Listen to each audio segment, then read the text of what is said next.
The air was thick with the scent of expensive cologne and champagne, but I felt like I was suffocating. Around me, the ballroom pulsed with laughter, clinking glasses, and the hum of power deals being struck.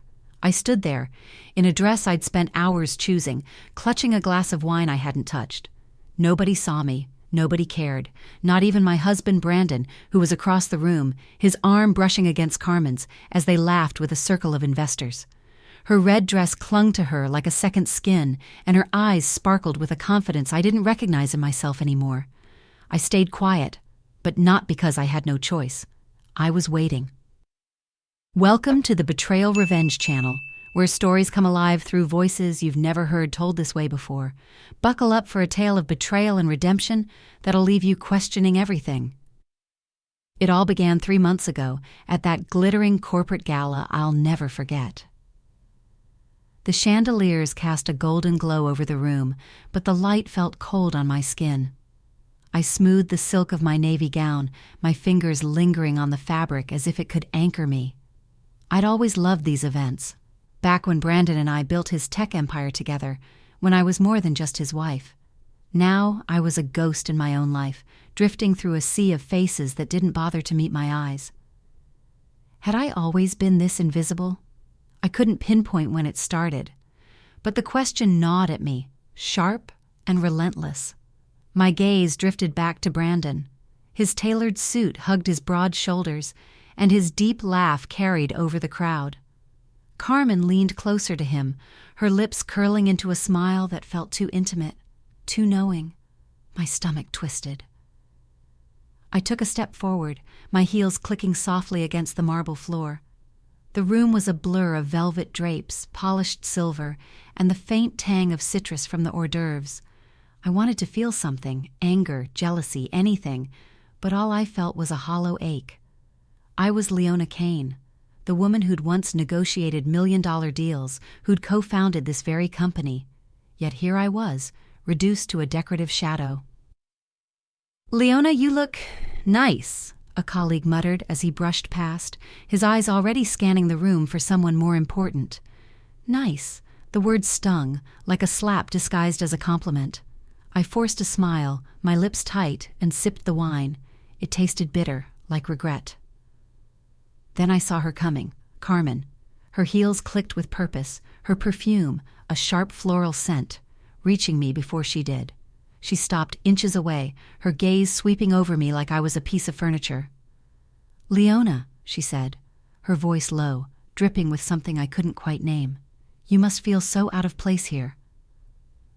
I froze, my fingers tightening around the stem of my glass. "Excuse me?" My voice was steady, but inside, I was reeling. She tilted her head, her crimson lips curving into a smirk. "Oh, come on. This world, Brandon's world, it's not yours anymore. You don't belong here." Her words were a blade, slicing through the fragile confidence I'd been clinging to. I wanted to snap back, to tell her she was wrong, but my throat tightened. My mind raced, replaying every moment I'd felt sidelined, every time Brandon dismissed my ideas, every night he came home late with her name on his lips. Was she right? Had I let myself fade away? Carmen didn't wait for a response. She turned, her hair catching the light as she glided back to Brandon's side. I stood there, the hum of the party fading into a dull roar in my ears. My chest felt heavy, like I was drowning in the weight of her words. I looked at Brandon again, his hand now resting lightly on her arm. He hadn't looked my way once. Why did everything fall apart so quickly? I asked myself that question every night, lying in the dark, the silence of our house pressing against my chest like a weight. The gala had been a wake-up call, Carmen's words still echoing in my head. "You don't belong here." But it wasn't just her. It was Brandon. It was the life we'd built together, now cracking at the seams. I kept searching for the moment it all started to unravel, but the truth was, it wasn't one moment. It was 1,000 tiny cuts, each one deeper than the last. The morning after the gala, I stood in our kitchen, the scent of coffee filling the air. The marble counters gleamed under the sunlight streaming through the windows, but the room felt cold, sterile. I stirred my mug, the spoon clinking softly, and watched the steam curl upward. Brandon was already gone, his briefcase missing from the hall table. No note, no text, just the faint trace of his cologne lingering in the air, sharp and expensive. I used to love mornings like this. Back when we'd sit together, planning our next big move for the company. I'd sketch ideas on napkins and he'd grin, calling me his secret weapon. Now I was lucky if he remembered to say goodbye. I took a sip of the coffee, but it tasted like ash. When did I stop mattering to him? The days blurred into weeks, each one a quiet descent into invisibility. Brandon's schedule grew tighter, his excuses sharper. Late meeting, he'd mutter, his eyes glued to his phone as he walked through the door at midnight. Carmen's handling the new client pitch, he'd say, tossing his jacket over the couch, not noticing the way my jaw tightened at her name. Carmen. Always Carmen. Her laugh, her ideas, her presence, they were everywhere, seeping into the cracks of our marriage like water through a sinking ship. I tried to hold on. I really did. I'd show up at the office, my old office where I'd once been a partner, not just a wife. The glass walls and sleek desks were the same, but the looks I got were different now, pitying glances from colleagues who used to respect me. "Leona, you don't need to be here," one of them said once, his voice kind but firm. "Brandon's got everything under control." Under control. With Carmen by his side, whispering in his ear, her hand brushing his as they reviewed contracts. I'd nod, force a smile and leave, the click of my heels echoing in the empty hallway. But each time, a piece of me stayed behind, lost in the company I'd helped build. I'd co-founded it, poured my heart into every deal, every late night. Now, I wasn't even invited to the board meetings. How did I let this happen? At home, it was worse. Our wedding anniversary came and went, marked only by a bouquet of roses delivered by Carmen's assistant. The card read, "Happy Anniversary, Brandon," in her neat, looping handwriting. I stared at the flowers, their petals too perfect, their scent too sweet. They felt like an apology for something he hadn't admitted yet. I set them on the counter and didn't touch them again. By the next week, they'd wilted, their edges curling like my hope. I started noticing the little things, the way Brandon's phone buzzed late at night, his quick glance before silencing it, the way he'd change the subject when I asked about work, his voice clipped, impatient. "You wouldn't understand, Leona," he said once, his eyes cold. "It's complicated now." Complicated. That word stung more than I wanted to admit. I'd been his equal once, his partner in every sense. Now I was just, what, a liability? A relic? One evening I found a velvet box on the dining table, a gift wrapped in Carmen's signature style, crisp white ribbon, a small gold tag. Inside was a diamond bracelet, glittering under the chandelier's light. Beautiful, cold, impersonal. "From Brandon," the tag read, but I knew he hadn't chosen it. He hadn't chosen anything for me in months. I closed the box, my fingers trembling, and left it there. The next morning it was gone, tucked away by the housekeeper like it had never existed. I stood in front of the mirror that night, staring at the woman looking back at me. My dark hair was pulled into a neat bun, my face flawless but tired. I was still Leona Kane, wasn't I? The woman who'd closed deals with a smile, who'd laughed off setbacks and built an empire. But the eyes staring back were hollow, searching for something I couldn't name. Had he really betrayed me? The question clawed at my chest, sharp and relentless, as I stood in the doorway of our home. The air was heavy with the scent of his cologne, mingling with something sweeter. Floral. Carmen's perfume. My keys slipped from my fingers, clattering against the hardwood floor. Across the room, Brandon's arms were around her, his lips brushing her ear as she laughed, soft and intimate. My heart stopped, then shattered. Everything I'd feared, everything I'd denied was staring me in the face. I'd come home early that day, a rare impulse to surprise him. The office had been unbearable, another meeting I wasn't invited to, another colleague's pitying glance.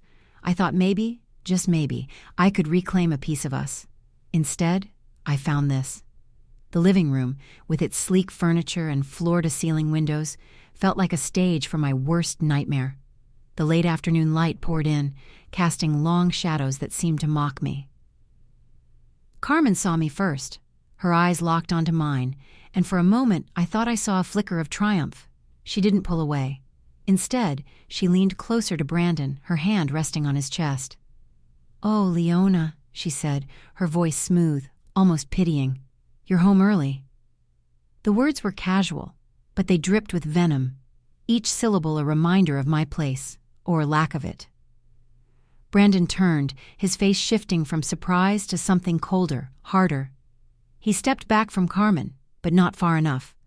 "Leona, what are you doing here?" His tone was sharp, like I was the intruder, like this wasn't my home, my life. I wanted to scream, to demand answers, but my throat felt sealed shut. My pulse pounded in my ears and the room seemed to tilt. The vase of roses on the console table, another of Carmen's perfect gifts, caught my eye, their petals mocking me with their false promises. I forced myself to speak, my voice low, trembling. "What am I doing here? Brandon, what is this?" Carmen tilted her head, her red lips curling into a smile that made my skin crawl. "Oh, come on, Leona, don't be dramatic. Brandon needs someone who gets him, someone who fits in his world." She paused, her gaze sweeping over me, taking in my simple blouse and slacks, the outfit I'd thrown on in a rush. "You know, someone who's relevant." Her words were a knife, twisting deep. I felt the weight of every moment I'd been sidelined, every time Brandon had chosen her ideas over mine, her presence over me. My hands clenched, nails digging into my palms. I wanted to lash out, to wipe that smirk off her face, but I couldn't move. Not yet. Brandon ran a hand through his hair, his jaw tight. "Leona, you're blowing this out of proportion," he said, his voice clipped, like he was scolding a child. "Carmen and I were just talking. You don't need to make a scene." A scene. He thought this was about me overreacting? I looked at him, really looked at him, and for the first time, I saw the man he'd become, or maybe the man he'd always been. The Brandon I'd loved, the one who'd promised me forever, was gone. In his place was a stranger, one who'd traded our vows for ambition, for her. I took a step forward, my heels clicking against the floor, each step grounding me in the rage building inside. "Talking," I repeated, my voice steadier now, though it shook with the effort to stay calm. "Is that what you call this, Brandon? Because it looks like you've made your choice."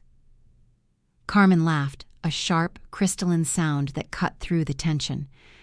"Leona, sweetheart, you're embarrassing yourself. Why don't you go, I don't know, organize the kitchen or something? Leave the real work to us." The room spun, her words echoing the doubts I'd buried for months. I was the woman who'd built this empire with him, who'd stayed up nights perfecting pitches, who'd believed in us. And now I was nothing to them, a relic, a burden. I turned to Brandon, searching his face for something, anything to prove me wrong. But his eyes were cold, distant, already looking past me. My chest ached, a raw, tearing pain that threatened to swallow me whole. I wanted to collapse, to let the tears come, but I wouldn't give them that. Not here, not now. Instead, I straightened, my chin lifting despite the weight crushing me. "You've made yourself clear," I said, my voice barely above a whisper, but it carried the force of everything I'd held back. I turned to leave, my steps deliberate, though everyone felt like it might break me. As I reached the door, I paused, my hand on the frame. The question burned in my throat, too loud to silence. I looked back at Brandon, his silhouette blurred by the tears I refused to let fall. Was it worth it, Brandon? Choosing her over me? What would I become when everything I knew had abandoned me? The question clung to me like damp air as I stood in the driveway of our house. No, his house now, my breath visible in the chilly night. The mansion loomed behind me, its sleek glass windows reflecting the moon's pale light, cold and unyielding. My suitcase sat at my feet, its leather handle worn from years of forgotten trips.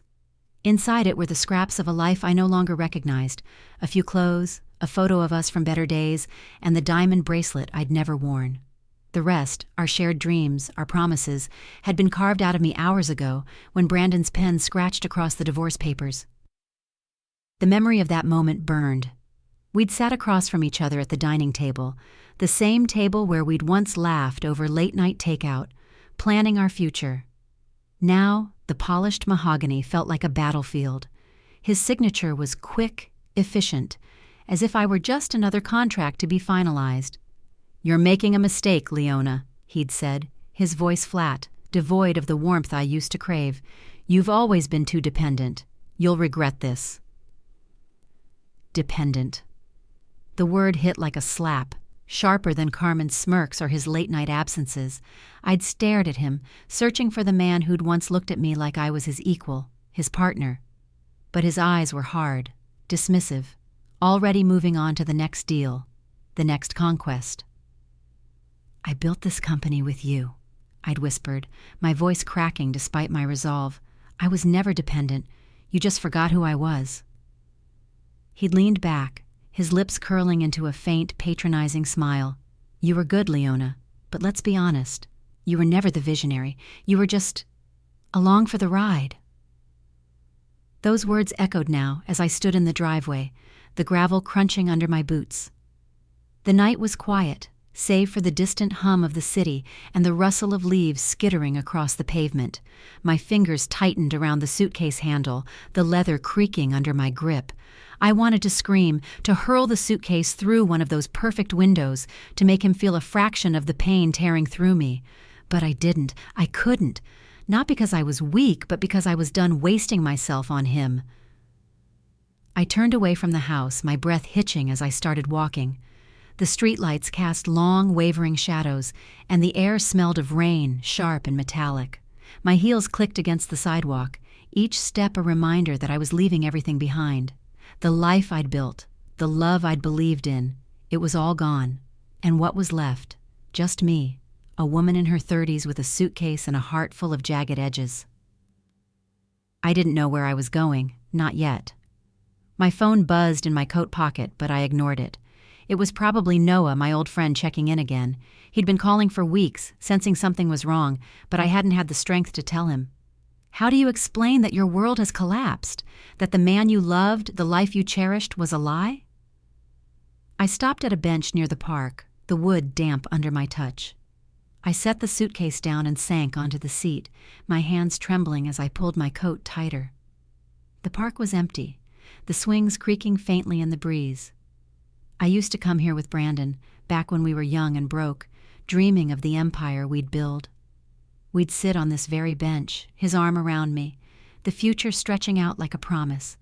I could still feel the warmth of his shoulder against mine, the way his laugh vibrated through me. But that was a memory, not a truth. The truth was the divorce papers, the coldness in his eyes, the way he'd chosen Carmen without a second thought. My fingers brushed the photo in my pocket, the one I hadn't been able to leave behind. It was us at the company's first big launch, both of us grinning, our faces lit with pride. I'd been so sure of us then, so certain we were unstoppable. I pulled it out, the edges worn from too many years in a frame. My thumb traced his face, and for a moment I let myself feel it all, the love, the betrayal, the grief. A tear slipped down my cheek, cold against my skin, and I didn't wipe it away. The city skyline glowed in the distance, all sharp angles and glittering lights, a reminder of the world I'd helped create. I'd been a force once, a woman who commanded boardrooms and turned ideas into reality, but somewhere along the way I'd let myself shrink, let Brandon's ambition eclipse me, and now I was alone, with nothing but a suitcase and a question I couldn't answer. Who was I without him? I stood, my legs unsteady, and picked up the suitcase. The weight of it felt heavier now, like it carried more than just clothes. It carried the wreckage of my past. But as I started walking again, the night air sharp in my lungs, something shifted. It was small, fragile, but it was there, a spark of defiance. I'd lost everything, my home, my marriage, my place in the world, but I was still here, still standing. Could I really start over? The question hung in the air, heavy as the steam rising from the coffee cup in my hands. I sat in a small cafe, the kind with mismatched chairs and the faint smell of burnt sugar, staring out at the rain-slicked street. The world outside moved on, people with umbrellas, cars cutting through puddles, but I felt stuck, like a clock that had stopped ticking. My suitcase was tucked under the table, a reminder of the life I'd left behind. Brandon's words still echoed in my head. "You'll regret this." But regret wasn't what I felt. It was something else. Fear maybe, but also a flicker of something I hadn't felt in years. Hope. The cafe door chimed and Noah Keller walked in, shaking rain from his coat. His familiar grin softened the edges of my exhaustion. Noah, my oldest friend, the one who'd known me before Brandon, before the company, before I'd lost myself. He slid into the seat across from me, his dark eyes scanning my face. "You look like hell, Leona," he said, but his voice was warm, teasing. I managed a half smile, my fingers tracing the rim of my cup. Feel like it too. The coffee was lukewarm now, its bitterness mirroring the ache in my chest.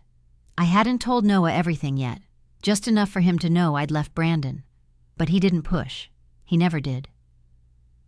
He leaned forward, elbows on the table, the wood creaking under his weight. "I've got something for you," he said, his tone shifting, serious now. "A project, a startup. Tech-focused, small team, big potential. I need someone sharp, someone I trust, someone like you." I blinked, the words sinking in slowly. A job, a chance. My first instinct was to laugh. Me, the woman who'd been called dependent, running a startup?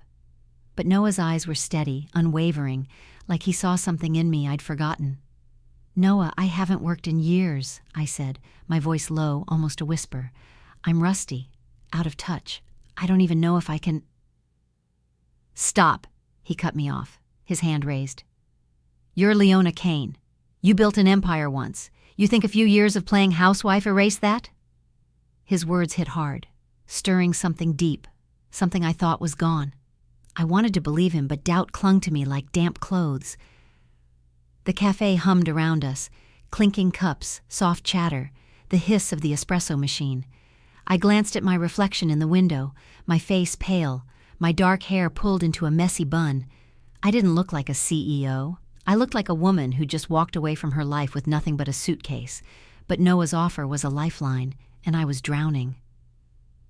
"What's the catch?" I asked, my voice steadier now, though my hands still trembled around the cup.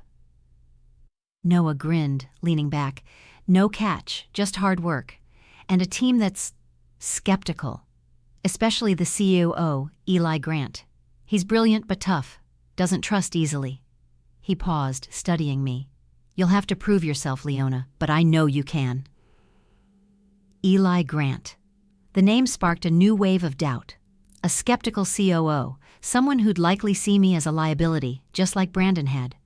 I could already imagine his judgment, the way his eyes would narrow when he learned I'd been out of the game for years. But then I thought of Carmen's smirk, Brandon's cold dismissal. I'd been underestimated before. I wouldn't let it define me again. I set the coffee cup down, the clink against the saucer louder than I intended. My heart raced, a mix of fear and determination.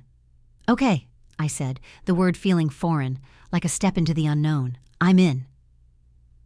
Noah's grin widened, but before he could say anything, the cafe door opened, and a man walked in, tall, sharp-eyed, his suit crisp despite the rain.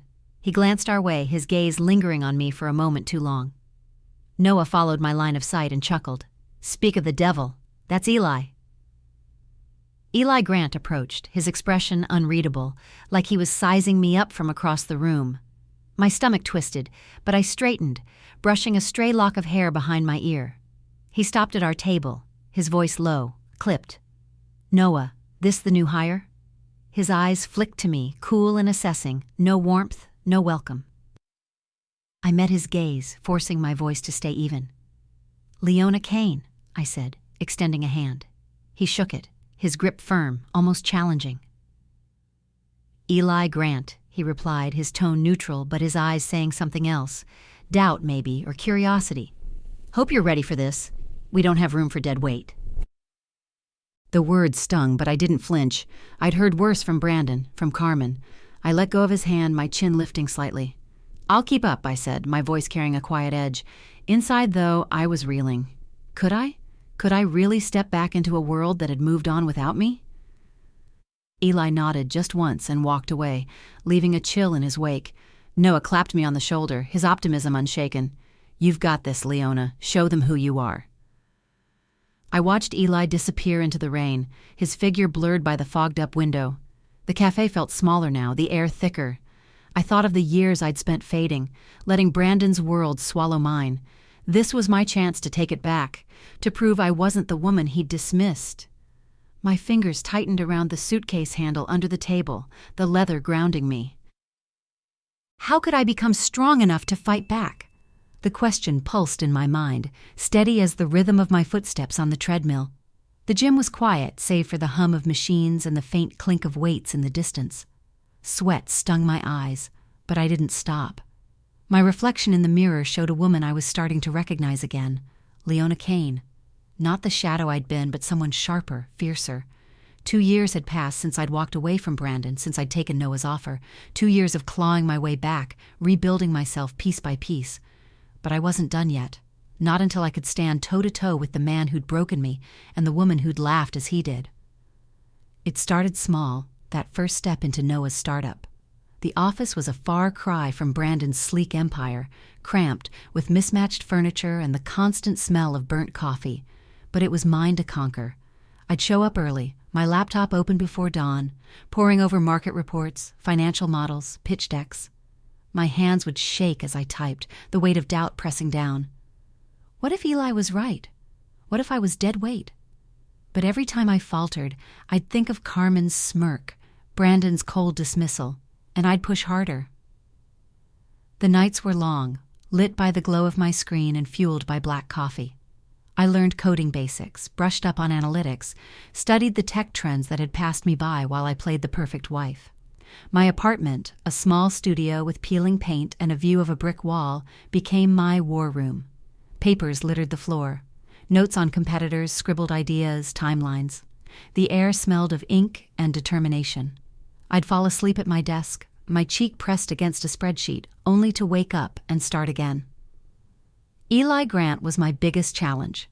His skepticism hadn't softened, not at first. In meetings, he'd lean back, arms crossed, his sharp eyes dissecting every word I said. That strategy's risky, he'd say, his voice cool when I pitched a bold marketing move.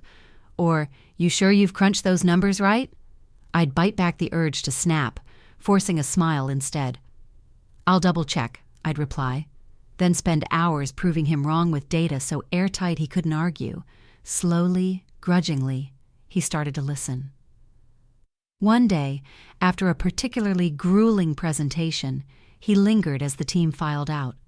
The conference room smelled of whiteboard markers and stale donuts, the late afternoon sun slanting through the blinds. Not bad, Kane, he said, his tone almost neutral, but his eyes held something new, respect maybe. You're starting to get it. It wasn't much, but it felt like a victory. I nodded, my throat tight, and turned away before he saw the relief in my face. The team was another hurdle. They were young, ambitious, and wary of the new hire with no recent resume. Whispers followed me in the break room. She's Noah's friend. That's why she's here. I didn't argue. I showed up. I worked harder, stayed later, offered ideas that turned heads.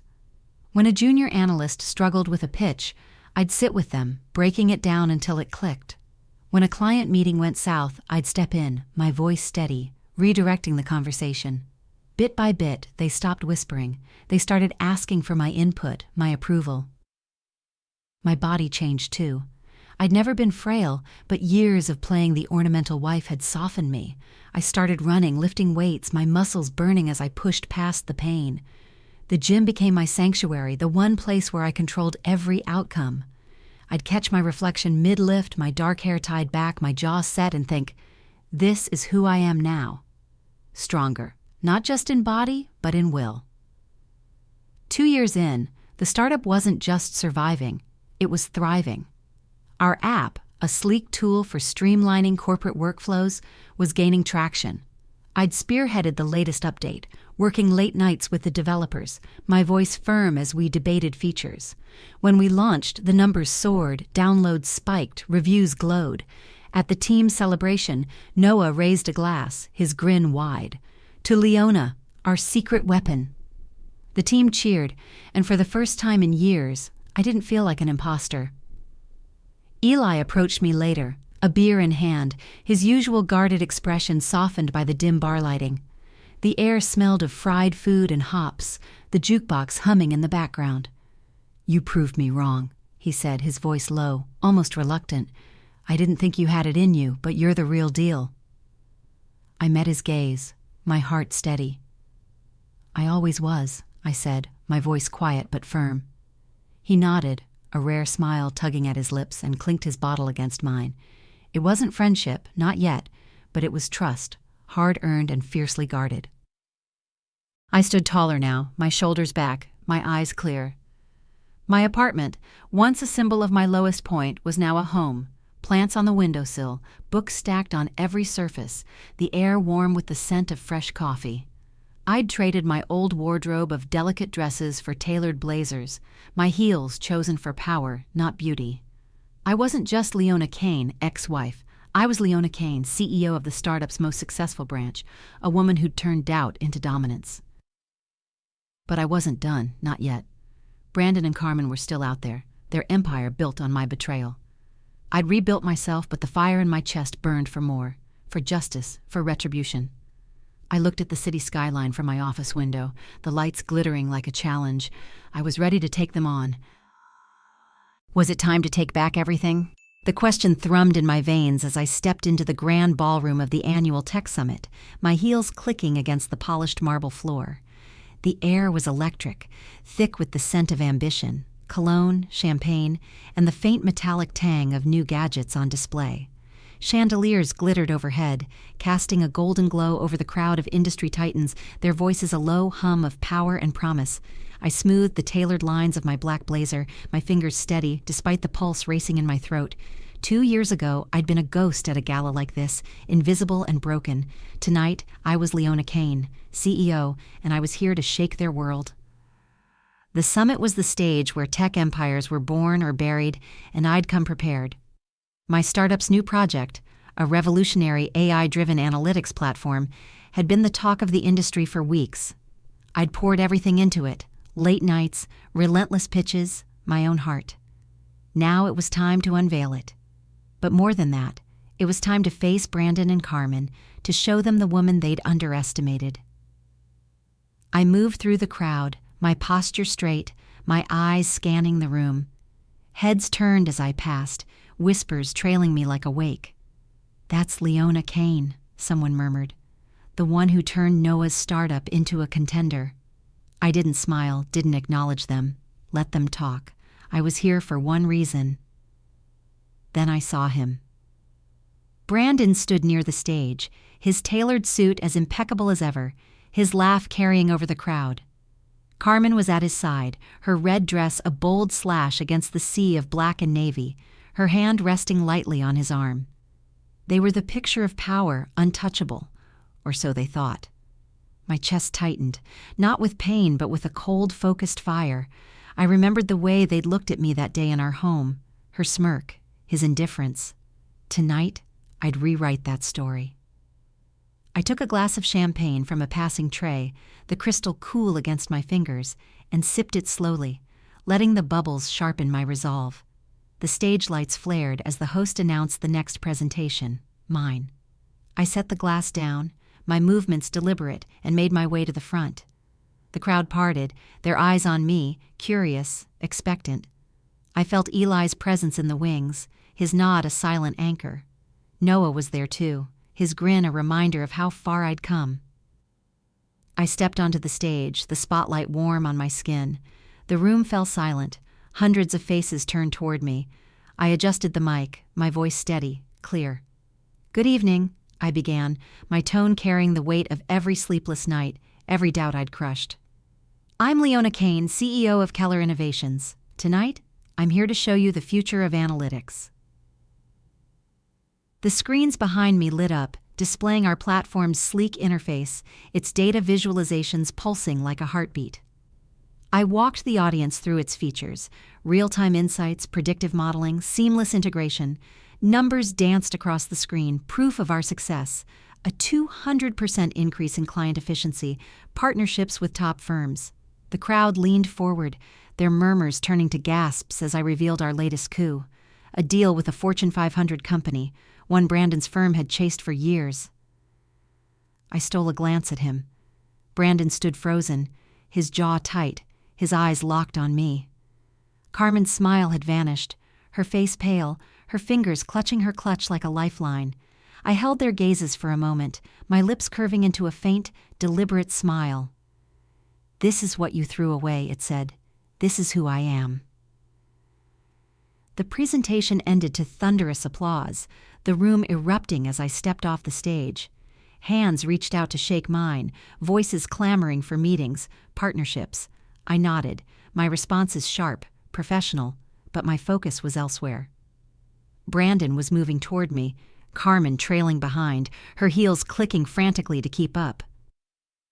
"Leona," Brandon said as he reached me, his voice tight, forced. "Impressive. I didn't expect—" He trailed off, his eyes searching mine, as if looking for the woman he'd dismissed. I tilted my head, my expression cool. "Didn't expect what, Brandon? That I'd survive without you?"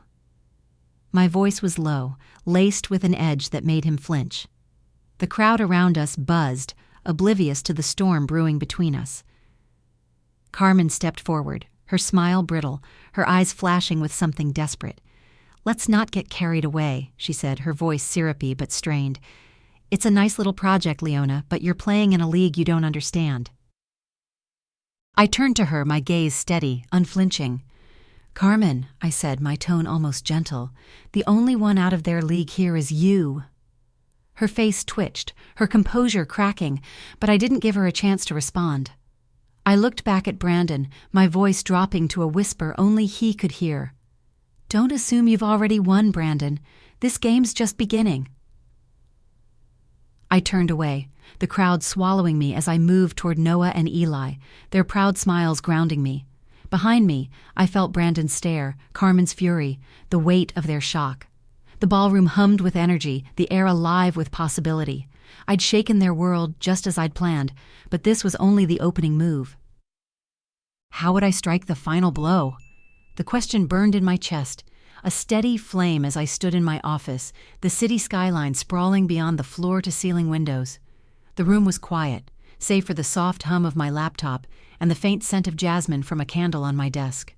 Papers were spread out before me, financial reports, emails, a meticulously compiled dossier that held the key to everything. 2 years of rebuilding myself had led to this moment. Brandon and Carmen thought they'd buried me, but tonight, I'd bury them. The tech summit had been my opening salvo, a declaration that Leona Kane was back. The shock on Brandon's face, Carmen's faltering smile, they'd felt the ground shift. But I wasn't here for applause or whispers of admiration. I wanted justice, and I'd planned every move with the precision of a chess master. My platform's success was just the beginning. The real strike was coming, and it would be surgical. I sat down, my fingers brushing the edge of the dossier. Inside were months of evidence, discreetly gathered, irrefutable. Brandon's company, Kane Tech, wasn't the untouchable empire it seemed. Behind the glossy PR and soaring stock prices were cracks. Inflated earnings reports, shady offshore accounts, deals that skirted the edge of legality. And Carmen? She wasn't just his arm candy. She was his accomplice, her signatures on documents that tied her to the fraud. I'd hired a forensic accountant, a quiet genius Noah recommended, to dig where no one else had. What we found was dynamite. The memory of their betrayal fueled me. I could still see Carmen's smirk as she leaned into Brandon, her voice dripping with disdain. "You don't belong here." I could still hear Brandon's cold dismissal. "You were never the visionary." They'd counted on me crumbling, on my silence. But silence was my weapon now, and I'd wielded it carefully, waiting for the perfect moment. That moment came at the Global Tech Forum a week after the summit. The event was a media frenzy, cameras flashing, reporters circling like vultures. Kane Tech was set to announce a major partnership, one that would cement their dominance. Brandon would be on stage, Carmen at his side, basking in their triumph. They had no idea I'd be there too, not as a spectator, but as the executioner. I arrived early, my tailored navy suit sharp, my hair pulled into a sleek chignon. The conference hall buzzed with anticipation, the air thick with the scent of fresh coffee and polished leather. Eli was with me, his presence steady, his eyes scanning the room for allies we'd prepped, investors, board members, journalists I'd quietly tipped off. Noah was in the wings, his grin a silent promise. We've got this. When Brandon took the stage, the crowd erupted. He was all charisma, his smile dazzling, his voice commanding as he unveiled the partnership. Carmen stood nearby, her red lipstick a Rogaine, her posture radiating confidence. I stayed in the shadows, my tablet open, the dossier's contents loaded and ready. As Brandon spoke, I tapped send on a carefully crafted email, releasing the evidence to key stakeholders, regulators, the press, Kane Tech's board. The room didn't know it yet, but the dominoes were falling. The first ripple came mid-speech. A reporter stood, her voice cutting through the applause. "Mr. Kane, can you comment on allegations of financial misconduct at Kane Tech?" The crowd murmured, heads turning. Brandon froze, his smile faltering. "I'm not sure what you're referring to," he said, his voice tight, but I saw the sweat bead on his forehead. Another journalist stood. "We've received documents showing inflated earnings and offshore accounts. Care to explain?" The murmurs grew louder, a restless hum. Carmen's face drained of color, her eyes darting to Brandon, then to the crowd. I stepped forward, my heels clicking, my voice calm but razor sharp. "I can explain," I said, drawing every eye. "Kane Tech's success is built on lies. The evidence is public now. Check your inboxes." The room exploded. Gasps, frantic typing, phones buzzing. Brandon's charm crumbled, his voice rising in protest, but it was too late. The screens behind him, meant to showcase his deal, flickered as a rogue tech, our mole, displayed key pages from the dossier. Numbers don't lie, and these screamed fraud. I stood tall, my gaze locked on Brandon. "You thought you could erase me," I said, my voice carrying over the chaos. "But I've been watching, and I've been waiting." Carmen lunged toward me, her face twisted with fury, but Eli stepped between us, his presence a wall. "Back off," he said, his voice low, dangerous. She froze, her bravado crumbling. The fallout was swift. By nightfall, Kane Tech's stock plummeted, investors pulling out, regulators circling. The partnership collapsed, and Brandon's empire teetered on the edge of ruin. I watched it unfold from my office, the city lights glinting outside, my tablet streaming the news. Eli poured me a whiskey, the glass cool in my hand. "You did it," he said, his voice quiet, proud. What kind of reckoning would they face? The question hung in the air, sharp and satisfying, as I leaned back in my office chair, the city's pulse thrumming beyond the windows. The news played on my tablet, a relentless loop of Kane Tech's collapse. Stock charts plunging, headlines screaming fraud, Brandon's face, once so smug, now pale and drawn in a sea of microphones. The scent of my morning coffee mingled with the crisp leather of my chair, grounding me in this moment of triumph. I'd struck the blow, and now Brandon and Carmen were reaping the consequences. But I didn't just want their empire to crumble. I wanted them to feel the weight of their betrayal, to taste the emptiness they'd forced on me. The fallout from the Global Tech Forum was catastrophic for them. Within days, Kane Tech's board ousted Brandon, their press release cold and clinical. Effective immediately, Brandon Kane is no longer CEO. Investors fled, their trust shattered by the evidence I'd unleashed, forged financials, hidden accounts, deals that bled the company dry.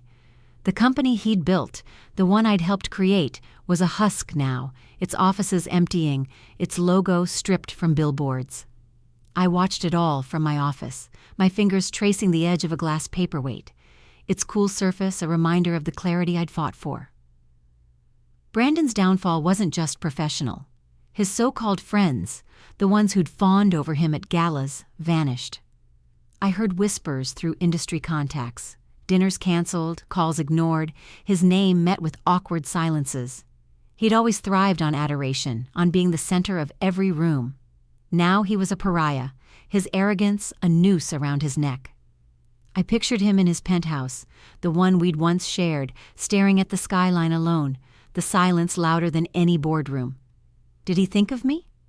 Did he regret the day he'd called me dependent? I hoped so. Carmen's ruin was even sweeter. She'd built her empire on charm and manipulation, but the dossier exposed her as more than Brandon's shadow. She was his partner in crime.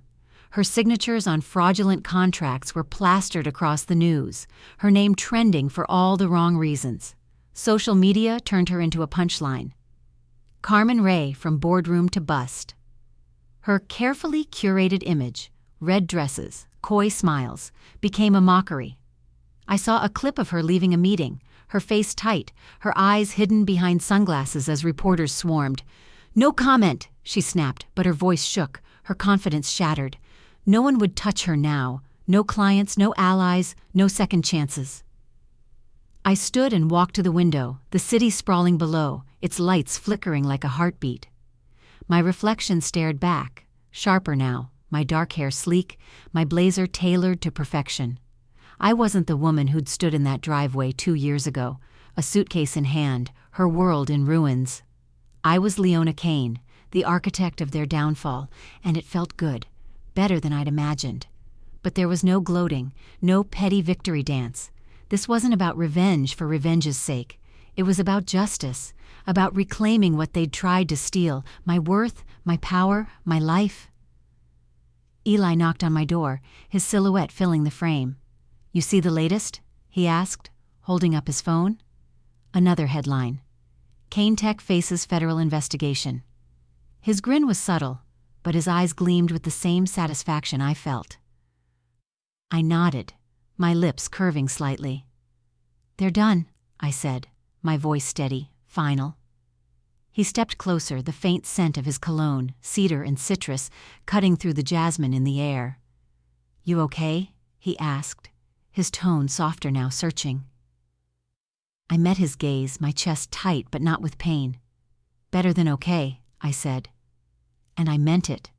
The fire that had driven me wasn't gone, but it had settled, a quiet ember now, warming me instead of consuming me. I'd torn down their world, and in doing so, I'd built my own. I turned back to the window, my hands clasped behind me. The city was vast, unforgiving, but it was mine now, mine to conquer, mine to shape. Brandon and Carmen were gone, left to drown in the emptiness they'd earned. I didn't need to see them suffer any more than they already had. Their punishment was their irrelevance. What did I want for this new chapter? The question felt like a breeze, light and open, as I stood on the balcony of a small villa in Santorini, the Aegean Sea sparkling below. The air was warm, scented with salt and wild thyme, the whitewashed walls of the village glowing under the midday sun. My fingers curled around the railing, the metal cool despite the heat, and I let out a breath I didn't know I'd been holding. For the first time in years, I wasn't running, wasn't fighting, I was just here. Leona Kane, no longer defined by betrayal or revenge, but by the life I was choosing. The fall of Kane Tech was behind me, its echoes fading like a storm that had passed. Brandon and Carmen were ghosts now, their names barely mentioned in the industry circles I still dominated. I'd won, not just by toppling their empire, but by building my own. Keller Innovations was a titan in its own right, its analytics platform reshaping how businesses operated. But victory wasn't enough anymore. I wanted more than power. I wanted freedom, the kind that came from living for myself. Eli had been there through it all, a steady presence, his sharp eyes softening when they met mine. Back in the office, weeks after the Global Tech Forum, he'd lingered by my desk, the city lights casting shadows across his face. The air smelled of coffee and the faint leather of his jacket as he leaned closer, his voice low. "You did it, Leona. But what's next? What do you want?" His question had caught me off guard, not because I didn't know, but because I hadn't let myself dream beyond revenge. Now, in Santorini, I was starting to answer it. I'd taken a leave from the company, leaving Eli and Noah to steer the ship. The decision had been impulsive, born in a late-night moment of clarity as I stared at my office ceiling, the hum of the city outside. I'd spent years fighting, for Brandon, for my place, for justice. When was the last time I'd lived for me? So I'd booked a ticket, packed a single bag, and left. No plans, no deadlines, just the open road, or in this case, the open sea. The villa was simple, its stone floors cool under my bare feet, its walls adorned with faded blue shutters. I spent my days exploring, wandering cobblestone paths, tasting olives and fresh feta, letting the sun warm my skin. I bought a notebook, its pages filling with sketches and thoughts, not of business deals, but of places I wanted to see, Kyoto's temples, Iceland's glaciers, the markets of Marrakesh. The world felt vast, and I was hungry for it. Eli's texts came sporadically, updates on the company mixed with quiet questions. "How's the view?" or "Found yourself yet?" I'd smile, my fingers hovering over the screen, but I didn't rush to reply. He'd hinted at more, his hand brushing mine in meetings, his gaze lingering too long. There was something there, a spark I couldn't deny, but I wasn't ready. Not yet. I'd given my heart to Brandon once, let it shape my world, and it had nearly destroyed me. If I loved again, it would be on my terms, when I was whole. I walked to the edge of the balcony, the sea stretching endless and blue, its surface catching the light like scattered diamonds. My linen dress swayed in the breeze, and I closed my eyes, letting the sound of waves fill me. I thought of the woman I'd been, Leona, the wife, the shadow, the fighter. She was still part of me, but she wasn't all of me. I was more now. A traveler, a dreamer, a woman who'd learned to stand alone and liked the view.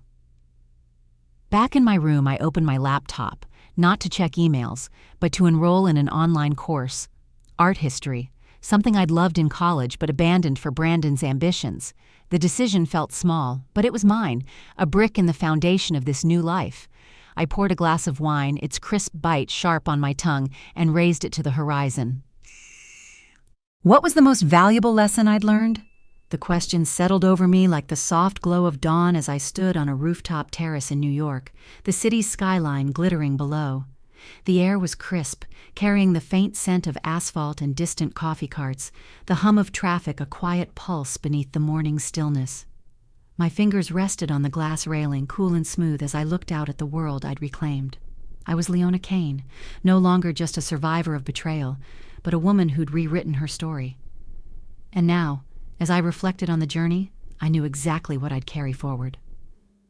The terrace was part of my new office, a sleek space Keller Innovations had moved into after our platform's success made us a household name in tech. The move felt symbolic, a new chapter, a new view.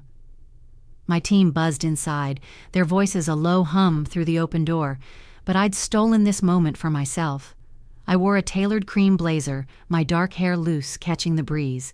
The woman staring back at me in the glass's reflection was whole, her eyes clear, her posture unyielding. But she hadn't always been this way. I thought of Brandon, his voice cold and cutting. "You're nothing without me." I thought of Carmen, her smirk sharp as a blade. "You don't belong here." They'd tried to define me, to shrink me into a box of their making. For too long, I'd let them. I'd let doubt creep in. Let their words chip away at the woman I'd been, the one who'd built empires, who'd dreamed big, who'd loved fiercely. But standing here now, I saw it clearly. Their words were never about me. They were about their own fears, their own limits. The journey hadn't been easy. I remembered the nights in my tiny apartment, the weight of divorce papers, the sting of Eli's early skepticism. I remembered the gala where I'd felt invisible, the moment I'd caught Brandon with Carmen, the cold driveway where I'd stood with nothing but a suitcase. Each step had been a battle, against them, against myself. But every scar, every sleepless night, had forged something stronger. I'd learned to trust my own voice, to fight for my worth, to rise when the world expected me to fall. I turned, leaning against the railing, and let my gaze sweep over the city. The skyscrapers stood tall, their windows catching the light like 1,000 tiny flames. This was my world now, not because I'd taken it from Brandon, but because I'd built it for myself. Keller Innovations wasn't just a company, it was proof that I could create something extraordinary, even after being told I was nothing. And that was the lesson, the one that burned brightest. I was the one who decided my value. Eli stepped onto the terrace, his footsteps soft, his presence steady as always. The faint scent of his cologne, cedar and citrus, cut through the morning air. "Thought I'd find you here," he said, his voice warm, his eyes searching mine. "Big day ahead. You ready?" I smiled, a real one, not the practiced mask I'd worn for so long. "More than ready," I said, my voice steady, alive. He nodded, his gaze lingering, and I felt that spark again, the one I'd pushed away in Santorini, the one I was starting to let in. Not yet, but soon. I'd learned to love myself first, and that made all the difference. I looked back at the skyline, my heart full, not with anger or triumph, but with peace. Brandon had tried to break me, but he'd only made me stronger. Carmen had tried to erase me, but she'd only pushed me to shine brighter. They were gone now, their names fading into irrelevance, while I stood here at the top of my world.